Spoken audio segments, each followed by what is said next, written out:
critical market. The progress of civilization over the last 200 years is largely due to intense use of energy, starting with coal, then with oil, and then adding natural gas and a few other sources, but overwhelmingly those three.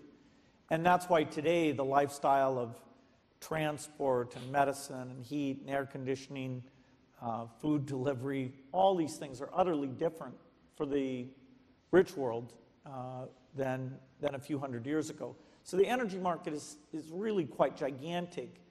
And for some structural reasons, it's somewhat underinvested in, but it's still trillions of dollars. So most of the solutions will come from private actors going after these opportunities. We are involved not through the foundation, but through investments we make in a lot of ideas that, although they're very risky, that if they work out, will lead to not only energy generation that's carbon-free, but also energy generation that's a lot less expensive. Rich people can sit and look at this carbon problem and say, okay, let's just double the price of energy. And the actual effect on the lifestyles in Europe and the US and other rich countries, if energy was twice as expensive, would not be all that bad. But what you would do to the developing parts of the world is you'd completely retard their progress out of poverty, their ability to get lighting at night, to buy fertilizer, to get to the job, to buy shelter.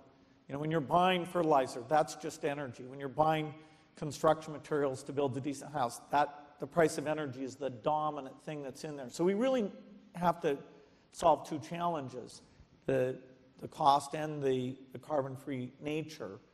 The foundation will look and see if there's a market failure. Is there something where people aren't thinking of the needs of the poor country or the poor?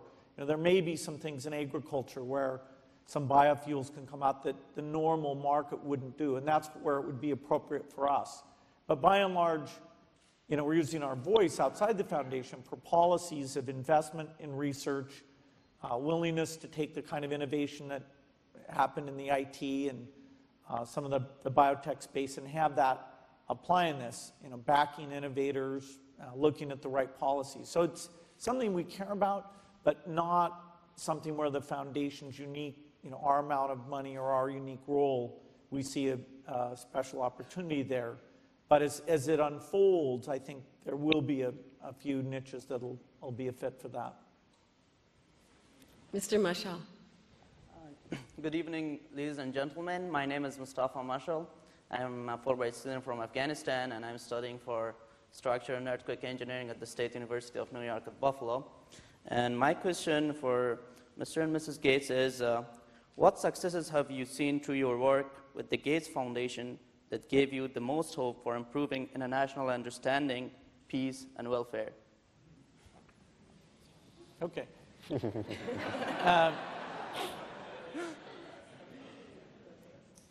Well, during the 1970s, you know, I was a teenager, there was a very negative view of what would happen in the world. There are people like Paul Ehrlich who wrote books like The Population Bomb. You know, the view was that there was going to be mass starvation, world population would go up to over 20 billion, and that we just weren't anywhere near having the inventiveness or policies that would ever allow things to go well, and that the lifestyle in the US was just a rare thing that wouldn't spread outside. The fact is that those predictions, which were widespread, widely accepted, turned out to be wrong. And it partly had to do with innovation, whether it's vaccines or energy or new seeds. You know, Green Revolution was not expected by those people, although if they'd looked, they could have seen that it was already beginning. This population reduction, that as you improved health, that population growth went down. That, if they had looked, they would have seen it, but it was completely missed. And so the power of when you get good factors going together, when you get decent governance, decent education, decent market-driven policies, decent level of health, which is a very catalytic element for those things. When you get those going, countries become self-sufficient.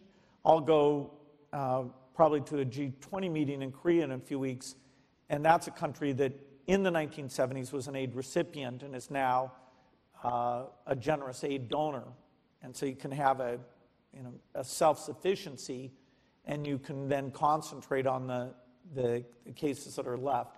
So, when we see that basic progress, we say, okay, let's accelerate it. Where are there chances for innovation? For us, a lot of that means new vaccines and all of those pieces.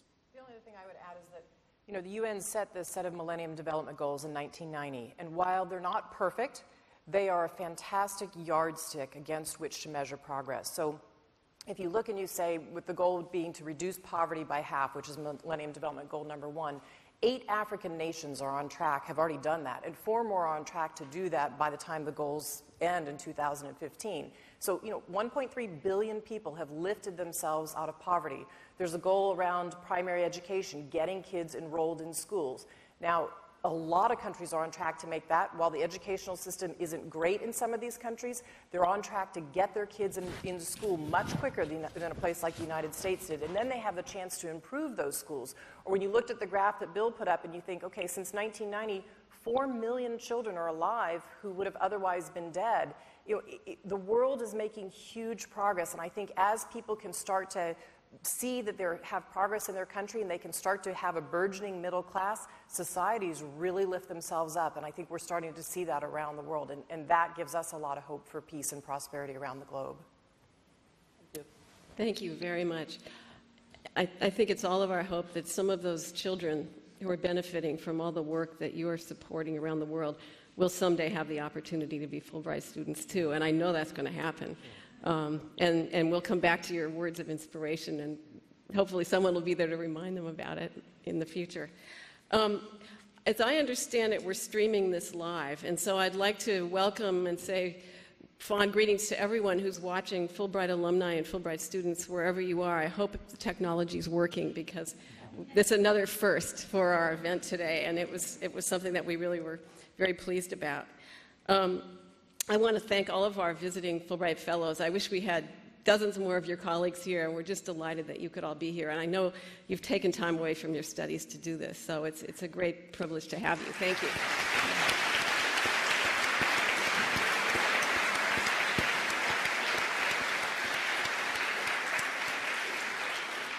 And of course, to our laureates, Bill and Melinda Gates, this is just a great thrill for all of us, and we're greatly appreciative of your being here, and we thank you for all your giving and what you will give in the future. I think we're going to have a photo on the podium, and that will conclude the 2010 Fulbright Prize award ceremony. We thank you all, and those of you live streaming as well, for being here to mark this wonderful and historic occasion. Thank you so much.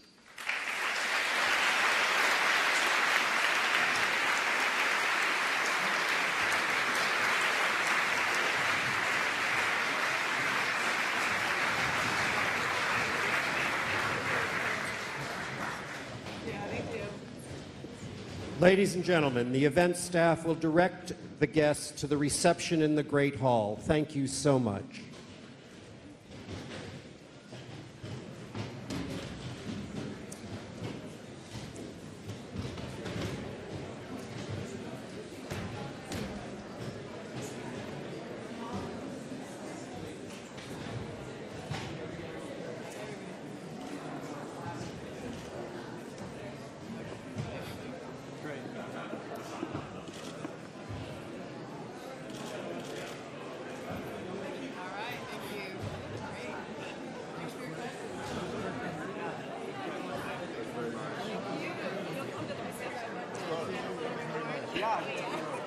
Yeah, we'll see you for a second.